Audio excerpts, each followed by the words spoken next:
നമസ്കാരം, സലീൽ ബിൻ കാസിമാണ്. പണ്ടുള്ള ആളുകളൊക്കെ പറയും രണ്ട് തോണിയിൽ കാലിട്ട് നിൽക്കരുതെന്ന്. അങ്ങനെ കാലിട്ട് നിന്നിട്ടുള്ള ഒരു യുവതിയുടെ ദാരുണമായിട്ടുള്ള ഒരു അനുഭവമാണ് നമ്മളിന്ന് കാണിക്കാൻ പോകുന്നത്. സംഗതി മറ്റാരുമല്ല, ജസ്ന സലീം എന്ന് പറഞ്ഞിട്ട് തട്ടമിട്ടുകൊണ്ട് കൃഷ്ണന്റെ ചിത്രം വരച്ചുകൊണ്ട് അങ്ങനെ കൃഷ്ണനെയും തട്ടത്തെയും ഒരുപോലെ വിറ്റ് പണം ഉണ്ടാക്കാൻ ഇറങ്ങിയിട്ടുള്ള ആ യുവതി തുടക്കകാലത്ത് സംഘപരിവാർ കേന്ദ്രങ്ങളിൽ നിന്ന് മികച്ച സപ്പോർട്ടായിരുന്നു, മികച്ച പിന്തുണയായിരുന്നു ഈ ഒരു യുവതിക്ക് ലഭിച്ചുകൊണ്ടിരുന്നത്. എന്നാൽ നിലവിലുള്ള അവസ്ഥ എന്താണെന്ന് വെച്ചാൽ സംഘപരിവാറുകാരെടുത്തിട്ട് ഏറിലിട്ടിരിക്കുകയാണ് ഈ പാവം യുവതിയെ. എന്തായാലും അവർക്ക് പറയാനുള്ളത് നമുക്ക് കേട്ടു നോക്കാം. അറിഞ്ഞില്ല ഞാന് കൃഷ്ണനെ ചേർത്ത് പിടിച്ചാൽ ഇത്രത്തോളം പൊള്ളുമെന്നുള്ളത്. കൃഷ്ണനോടുള്ള വിശ്വാസം കൊണ്ട് തന്നെയാണ് ഈ വരയായിട്ട് മുമ്പോട്ട് പോയത്. ആദ്യം വെറും ഒരു കൗതുകമായിരുന്നു, പിന്നെ അതൊരു വരുമാന മാർഗമായി, പിന്നെ അത് വിശ്വാസത്തോടെ കൂടെ മുമ്പോട്ട് കൊണ്ടുപോയാൽ തുടങ്ങി. പക്ഷെ മറ്റു മതത്തിന്ന് വന്ന് കണ്ണനെ ചേർത്ത് പിടിച്ചതുകൊണ്ടായിരിക്കാം ഒരു പക്ഷെ സോഷ്യൽ മീഡിയ എന്നെ ഇങ്ങനെയും ഉപദ്രവിക്കുന്നത്. ഞാൻ ചെയ്ത തെറ്റ് എന്താണ്? മറ്റൊരു മതസ്ഥയായിട്ട് കണ്ണനെ ചേർത്ത് പിടിച്ചതാണോ ഞാൻ ചെയ്ത തെറ്റ്? അതാണോ നിങ്ങൾ എന്നിൽ കാണുന്ന തെറ്റ്? പലരും പറയുന്നു ഞാൻ ഹിന്ദുക്കളെ പറ്റിച്ച് ജീവിക്കുകയാണെന്ന്. ഞാൻ പറ്റിച്ചിട്ടല്ല ജീവിക്കുന്നത്, ഞാൻ അധ്വാനിച്ചിട്ടാണ് ജീവിക്കുന്നത്. ഞാൻ ഉറക്കൊഴിഞ്ഞ് ചിത്രം വരച്ചിട്ടാണ് ജീവിക്കുന്നത്. ആ കഴിവിനെ വിട്ടതുകൊണ്ടാണ് ഞാൻ ഇത്രത്തോളം മോശക്കാരിയായി സമൂഹത്തിന്റെ മുമ്പിൽ മാറിയത്. കണ്ണനെ ചേർത്ത് പിടിച്ചതിന് ഇങ്ങനെ പൊള്ളൂന്ന് ഒരിക്കലും ഞാൻ പ്രതീക്ഷിച്ചില്ല. So sad. എന്നാലും ഈ കുട്ടിനോട് ഇങ്ങനെയൊക്കെ ചെയ്ത വല്ലാത്തൊരു കഥ ടൈപ്പ് അല്ല. ശരിക്കും കുട്ടി എങ്ങനെയാണ് ഈ കണ്ണനെ ചേർത്ത് പിടിച്ചത്?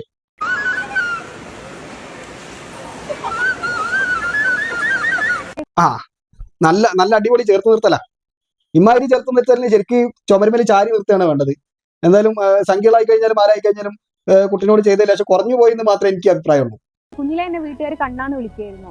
എന്റെ ഫാമിലി എന്ന് വെച്ചാൽ കുറച്ച് മതപരമായിട്ട് മുന്നോട്ട് നിൽക്കുന്ന ആൾക്കാരാണ്. പക്ഷെ എങ്കിൽ പോലും അവർ കുഞ്ഞിലെ എന്നെ കണ്ണാന്ന് വിളിക്കുകയായിരുന്നു. കുട്ടിന്റെ ഇപ്പോഴത്തെ സ്വഭാവവും പ്രവൃത്തിയൊക്കെ വെച്ച് നോക്കുന്ന സമയത്ത് ഈ പറഞ്ഞതിൽ ചിലപ്പോൾ ചെറിയൊരു യാഥാർത്ഥ്യം ഉണ്ടാവും, എന്നാലും പൂർണ്ണമായിട്ടും യാഥാർത്ഥ്യമല്ല. ആര് വിളിച്ചിട്ടുണ്ടത് കണ്ണ എന്നായിരിക്കില്ല, അക്ഷരത്തിൽ ചെറിയൊരു വ്യത്യാസം ഉണ്ടാവാനുള്ള സാധ്യത ഞാൻ കാണുന്നുണ്ട്. അപ്പൊ കണ്ണൻ എന്താ ഏതാണെന്നൊന്നും അറിയില്ലായിരുന്നു. അന്ന് ചെറിയ കുട്ടിയല്ലേ, അതുകൊണ്ടായിരിക്കും അറിയാത്തത്. പിന്നെ കുറച്ചുകൂടി വലുതായിട്ട് കല്യാണമൊക്കെ കഴിക്കാനൊക്കെ ആകുമ്പോഴേക്ക് സംഗതി എന്താണെന്നുള്ള പിടുത്തം കിട്ടും. അങ്ങനെയാണ് കല്യാണം കഴിഞ്ഞതിന് ശേഷം ഹസ്ബൻഡാണ് കണ്ണനെ കാണിച്ചു തരുന്നത്. ഞാൻ പറഞ്ഞില്ല, അതന്നെ ഈ കുട്ടി ഉദ്ദേശിച്ചത് അതന്നെയാണ്. എന്നിട്ട് എങ്ങനെ ഉണ്ടായിരുന്നു ഹസ്ബൻഡ് കാണിച്ചു തന്ന കണ്ണൻ? അങ്ങനെ ഹസ്ബൻഡിന്റെ സുഹൃത്തിന്റെ വീട്ടിൽ പോയ സമയത്താണ് ആദ്യമായിട്ട് കണ്ണനെ കാണുന്നത്. കണ്ടപ്പോ എനിക്ക് ഭയങ്കര ഇഷ്ടമായി. ഹസ്ബൻഡിന്റെ കൂട്ടുകാരന്റെ വീട്ടിൽ കൊണ്ടുപോയിട്ട് കൂട്ടുകാരനാണോ കണ്ണനെ കാണിച്ചത്, ഹസ്ബൻഡ് ആണോ കണ്ണനെ കാണിച്ചത് എന്നുള്ളത് വ്യക്തമായില്ല. എന്തായാലും കൊച്ചു കള്ളി ഇഷ്ടപ്പെട്ടു അല്ലേ? കൊള്ളാം. അപ്പൊ പിന്നീട് അങ്ങോട്ട് വെച്ചാൽ കണ്ണനെ എവിടെ കണ്ടാലും ഞാൻ നോട്ട് ചെയ്യായിരുന്നു. അതൊന്നും അത്ര നല്ല സ്വഭാവമായിട്ട് എനിക്ക് തോന്നുന്നില്ല. എന്തായാലും കണ്ണനെ കണ്ടു കഴിഞ്ഞാൽ ഉടനെ തന്നെ കുട്ടി ഓടക്കോയിലെടുത്ത് വായിക്കും. അതാണ് കുട്ടിന്റെ മെയിൻ ആയിട്ടുള്ള ഒരു പ്രശ്നം എന്ന് പറയുന്നത്.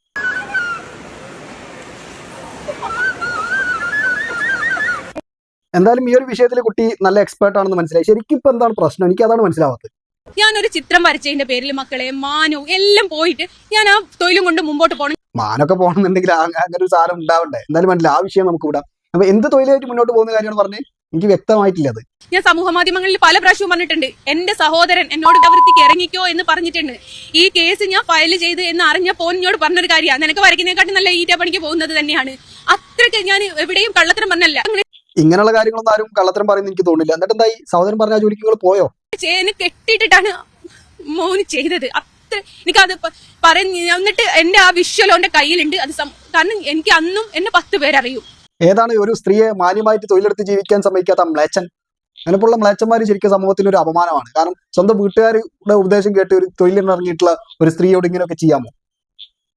അന്ന് 10 പേരല്ല, മിനിമം ഒരു പഞ്ചായത്തെങ്കിലും അറിയണം. അങ്ങനെ ഉള്ള ഒരു ഇതാണ് കുട്ടി. കുട്ടിക്കൊപ്പം ഞങ്ങളുണ്ട്, മിത്രങ്ങളില്ലാന്നുണ്ടെങ്കിലും ഇനി എന്നെ പോലുള്ള ആളുകളുണ്ട് കുട്ടീന്റെ കൂടെ. കുട്ടിക്ക് എന്തിനും ഏതിനും തയ്യാറായിക്കൊണ്ട്. പക്ഷെ എന്നാലും ആ ഒരു ശരിക്കൊരു സാഡ് BGM ഒക്കെ സാരില്ല, പോട്ടെ, വിഷമിക്കണ്ട. എനിക്ക് പുറത്ത് വിട്ടാല് ഞാൻ നാറും, അല്ല എന്നെ നാട്ടിക്കും എന്നൊക്കെ പറഞ്ഞത്. ഞാൻ ഒരാളാൽ ഏൽപ്പിക്കപ്പെട്ടു. അതിന് ഇങ്ങനെ ഞാനത് ആ ജീവിതം ആ കാലഘട്ടം തന്നെ മറന്ന് ജീവിക്കാൻ ശ്രമിച്ചിട്ടും പുറകെ നടന്ന് ഉപദ്രവിക്കാണ്. ഇതിനൊക്കെ ഞാൻ ഇപ്പോഴും പറയാം, പടച്ചോൻ എന്ന് പറയുന്ന ഒരു വ്യക്തി ഉണ്ടെങ്കിൽ. പടച്ചോൻ എന്ന് പറയുന്നത് ഒരു വ്യക്തിയല്ല കുട്ടി, ഒരു പ്രസ്ഥാനമാണ്, ഒരു പ്രപഞ്ച സംഭവം, ഒരു മഹാസംഭവ ബഹുലമായിട്ടുള്ളൊരു പ്രസ്ഥാനമാണ് പടച്ചോൻ എന്ന് പറയുന്നത്. അത് നമുക്ക് അങ്ങനെ ഒരു വ്യക്തിയായിട്ടൊന്നും പടച്ചോനെ നീ ചുരുക്കരുത്. പിന്നെ പടച്ചോനെ നിന്റെ പുറകിൽ വന്നിട്ട് നിന്നെ പേടിപ്പിക്കണ ആരൊക്കെയാണെന്ന് നോക്കി നടക്കുന്ന പണിയാണല്ലോ. പടച്ചോന് ഇഷ്ടംപോലെ പണികളുണ്ട് ഇവിടെ. അപ്പൊ എന്റെ പുറകിൽ വരുന്നത് എന്നെ പേടിപ്പിക്കണമല്ലേ ഈ നോക്കണം. മനസ്സിലായോ? ഞാൻ ഈ വരച്ചതിന്റെ പേരിലാണ് ഇത്രയും ഇത് ജോയിന്റ് ആയി പോകുന്നത് ഈ സംഭവങ്ങളൊക്കെ. അപ്പൊ ഇവരൊക്കെ എന്നെ കുറ്റപ്പെടുത്തല്ലോ എന്നുള്ള രീതിയിൽ ഞാൻ അത് ആരോടും പറഞ്ഞില്ല. കേസൊക്കെ കൊടുത്തിട്ട് ഞാൻ കേസ് കോടതി പൊട്ടി എന്നുള്ളത് പറയുന്നതിന് എനിക്ക് എന്താ? എന്റെ അഭിപ്രായത്തിൽ എന്തായാലും കേസ് പൊട്ടിയല്ലോ. അപ്പൊ ആ കേസിന്റെ പേപ്പറും കേസ് കെട്ടുകളും കാര്യങ്ങളൊക്കെ കയ്യിലുണ്ടെന്നുണ്ടെങ്കിൽ അത് ഏതെങ്കിലും പടക്ക കമ്പനിക്കാർക്ക് കൊടുത്തു കഴിഞ്ഞാൽ അവർക്ക് ഉപകാരപ്പെടും. നല്ല അടിപൊളിയായിട്ട് പൊട്ടത്. ഞാൻ ആ കേസിൽ വ്യക്തമായി കൃത്യമായിട്ട് കൊടുത്തിട്ടുണ്ടല്ലോ അങ്ങനത്തെ എന്റെ തുണിയില്ലാത്ത ഞാനും അവനും ബന്ധപ്പെടുന്നെന്ന് പറയുന്ന വീഡിയോ അവന്റെ കയ്യിലുണ്ടെന്നും അതെന്റെ സഹോദരിയുടെ ഭർത്താവിനോട് വിളിച്ചു പറഞ്ഞിട്ടുണ്ട്, സഹോദരനോട് വിളിച്ചു പറഞ്ഞിട്ടുണ്ട്, എന്റെ ഉമ്മ കുടുംബത്തിലുള്ള പലരോടും വിളിച്ചു പറഞ്ഞിട്ടുണ്ട്. അവരോടൊക്കെ പറഞ്ഞു എന്ന് ഇവർ പറഞ്ഞതുകൊണ്ടാണ് അത് തെളിവ് സഹിതം വെച്ചിട്ടാണ് ഞാൻ അവന്റെ നേരെ കേസ് കൊടുത്തത്. കുട്ടി പറഞ്ഞത് മൊത്തം കേട്ടപ്പോ എനിക്കിതൊരു നാറ്റക്കേസായിട്ടാണ് എനിക്ക് തോന്നുന്നത്. വല്ലാത്തൊരു ഗതികേടാണ് ഈ കുട്ടീന്റെ. എനിക്ക് ആലോചിക്കുമ്പോ ചിരിയും വരുന്നുണ്ട്, കരച്ചിലും വരുന്നുണ്ട്, സങ്കടവും വരുന്നുണ്ട്, വിഷമം വരുന്നുണ്ട്, എനിക്ക് ആവുന്നുണ്ട്. എന്നിട്ട് ഈ കുട്ടി ഒറ്റക്ക് ഇതൊക്കെ എങ്ങനെ സഹിച്ചു എന്നുള്ള ആലോചിക്കുമ്പോഴാണ് എനിക്ക് ഞാനൊന്ന് പറഞ്ഞോട്ടെ സുഹൃത്തുക്കളെ, ഞാൻ ആകെ ചെയ്യുന്ന ഒരു തെറ്റ് എനിക്കൊരു തൊഴിൽ കിട്ടിയപ്പോൾ അത് മുറുകെ പിടിച്ചു എന്നുള്ളതാണ്. അതിൽ ഇപ്പം സത്യം പറയാ മാനം വരെ പോയി. യഥാർത്ഥത്തിൽ മാനം പോയി. ഇപ്പൊ സമൂഹം എല്ലാം കൂടി എന്നെ നാട്ടിക്കുകയാണ് ചെയ്യുന്നത്. എന്തുമാത്രം തെറ്റാണ് ഞാൻ ഇതിന് മാത്രം മറ്റൊരു മതത്തിൽ നിന്ന് ഒരു കൃഷ്ണനെ ചേർത്ത് പിടിച്ചതാണോ ഞാൻ ചെയ്യുന്നത്? ഇത്ര വലിയ തെറ്റ് അതും കൂടി ഒന്ന് നിങ്ങളൊക്കെ പറഞ്ഞു തരും. എന്റെ ഒരു തൊഴിലായിട്ട് കാണും ഇത്. ഈ വീഡിയോ കാണുമ്പോൾ എന്റെ മതസ്ഥരായിരിക്കും കൈയൊട്ടിച്ചിരിക്കുക, ഇവക്കത് കിട്ടണോ, ഇത് കിട്ടേണ്ടതായിരുന്നു എന്നുള്ളത്. എന്തിനാണ് എന്നെ ഇങ്ങനെ ഉപദ്രവിക്കുന്നത്? അവർക്ക് ചിന്തിച്ചോടെ എനിക്ക് സ്വർഗത്ത് പോകണ്ട, ഞാൻ നരകത്ത് പോയിക്കോളാം. ഇവരെന്തിനാ എന്നെ സ്വർഗത്ത് പറഞ്ഞേക്കുന്നത്? ആരെങ്കിലും വഴിവെച്ച് ജീവിക്കുകയാണെങ്കിൽ അവർ പോയിക്കോട്ടെ എന്നേ ഖുർആനിൽ പറഞ്ഞിട്ടുള്ളൂ. അങ്ങനെ കുട്ടി തന്നെ പറയില്ല കുട്ടി വഴിവെച്ച് പോയെന്ന്. കുട്ടി വഴിവെച്ച് പോയിട്ടൊന്നുമില്ല. കുട്ടി ഉദ്ദേശിച്ച റൂട്ടിൽ തന്നെയാണ് കുട്ടി പോയത്. പക്ഷെ ഇടക്ക് വെച്ചിട്ട് കുട്ടീന്റെ കയ്യിൽ നിന്ന് പോയതാണ് ഈ ഒരു വിഷയങ്ങളൊക്കെ ഉണ്ടാവാനുള്ള കാരണം. കുരുട്ടുബുദ്ധി മാത്രം പോരല്ലോ, കുറച്ച് അന്തവും ബോധവും കൂടി ഒക്കെ ഉണ്ടെങ്കിലല്ലേ മനുഷ്യന് നിലനിന്ന് പോകാൻ പറ്റുള്ളൂ. കുരുട്ടുബുദ്ധിക്ക് ഒരു പരിമിതി ഒക്കെ ഉണ്ട്. അതിന്റെ ഇടയിൽ വെച്ചിട്ട് കയ്യിൽ നിന്ന് പോയതാണ് സംഭവം. എന്റെ ഫോട്ടോയിൽ 10,000 20,000 ഒക്കെ ഉണ്ട്. ഓരോരുത്തർക്ക് റേഞ്ചിന് എന്താണോ താങ്ങുന്നത് അതിനനുസരിച്ച് എനിക്ക് ഇതിന്റെ ചെലവൊക്കെ നോക്കണ്ടേ. ഇവരാരും ചെലവും കാര്യങ്ങളൊന്നും നോക്കുന്നില്ല. അല്ല, ഇനി പണ്ട് വീട്ടിലത്തെ ചെലവും നമ്മളൊക്കെ നോക്കണോ? എന്നിട്ട് ഞാൻ 60 ലക്ഷം രൂപയുടെ വീടാകട്ടെന്ന് 60 അല്ല 600 കോടിയുടെ വീട് എന്റെ വാപ്പാക്ക് കെട്ടിക്കൊടുക്കണം എന്നുണ്ട് മക്കളെ. പക്ഷെ എനിക്ക് പറ്റാഞ്ഞിട്ടാ. നാളെ ഒരിക്കൽ പറ്റുമെന്ന് എനിക്ക് അറിയില്ല. കുട്ടിക്ക് പറ്റൂല. കുട്ടിക്ക് പറ്റിക്കാൻ മാത്രമല്ലേ അറിയുള്ളൂ അല്ലെ? അല്ല, അതൊക്കെ പോട്ടെ. ലാസ്റ്റ് ഈ കുട്ടിനെ പുറകെ കൂടെ ഒന്ന് പേടിപ്പിച്ച ഒരു സംഭവം എന്തായി? കേസ് കൊടുത്തിട്ടുണ്ട്. എത്രയോ കുടുംബങ്ങൾ ഇവൻ നശിപ്പിച്ചിട്ടുണ്ട്. നിങ്ങൾക്ക് ആർക്കെങ്കിലും ചങ്കൂറ്റുണ്ട് ഇവനെന്നും ഒന്ന് നിയമത്തിന്റെ മുമ്പ് കൊണ്ടുവന്ന ഒരു ശിക്ഷ എന്തെങ്കിലും ഒന്ന് വാങ്ങാൻ നോക്കി. ഈ പെണ്ണ് എന്തൊക്കെ വിളിച്ചു പറയണത്? ഈ പെണ്ണ് പറയുന്നത് ഇവളെ പേടിപ്പിച്ചു എന്ന് പറയുന്നത്, എന്നിട്ട് ഇവള് കേസ് കൊടുത്തു എന്ന് പറയുന്നത്, ആ കേസ് പൊട്ടി എന്ന് പറയുന്നത്, എന്നിട്ട് നമ്മളോ പറയുന്നത് നമ്മൾ പോയിട്ട് എന്തെങ്കിലും ഒരു ശിക്ഷ വാങ്ങി കൊടുക്കുന്നത്.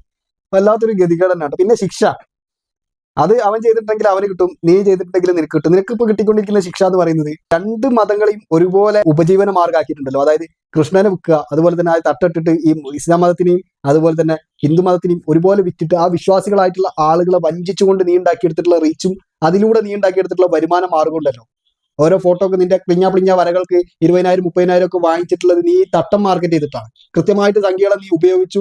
നീ അവരെ കൃത്യമായിട്ട് നല്ല രീതിയിൽ നീ കറന്നെടുത്ത് നീ വരുമാനം ഉണ്ടാക്കി. അവസാനം അവർ നിന്റെ യാഥാർത്ഥ്യം അവരും തിരിച്ചറിഞ്ഞ സമയത്ത് അവർ പുറംകാലം കൊണ്ട് നിന്നെ തട്ടിത്തെറിപ്പിച്ചു. അതാണ് ഇവിടെ സംഭവിച്ചിട്ടുള്ളത്.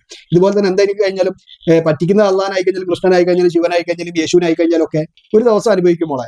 കാരണം ഈ വിശ്വാസി സമൂഹം എന്ന് പറയുന്നത് ഏത് മതത്തിന്റെ ആയാലും നിഷ്കളങ്കരായിട്ടുള്ള ആളുകളാണ്. അത്തരം ആളുകളുടെ വിശ്വാസത്തെ ചൂഷണം ചെയ്ത് ജീവിക്കുക എന്ന് പറയുന്നത് ശുദ്ധ തെമ്മാടിത്തരമാണ്. ആ തെമ്മാടിത്തരം ചെയ്തിട്ടുള്ള ആളുകൾ ഉപ്പ് തിന്നവർ എന്നേരം കഴിഞ്ഞാലും വെള്ളം കുടിക്കും. അത് ഇത്തരത്തിൽ ചൂഷണം ചെയ്ത് ജീവിക്കുന്ന ഓരോരുത്തർക്കും ഒരു കൃത്യമായിട്ടുള്ള ഒരു പാഠമാണ് ജസ്ന എന്ന് പറയുന്ന ഈ ഒരു സഹോദരിയുടെ ജീവിതത്തിൽ നിന്നുള്ളത്. ഇത് മനസ്സിലാക്കിക്കൊണ്ട് എല്ലാവരും മുന്നോട്ട് പോയാൽ എല്ലാവർക്കും നന്ന് എന്ന് മാത്രം ഓർമ്മിപ്പിച്ചുകൊണ്ട് നിർത്താണ്. നന്ദി.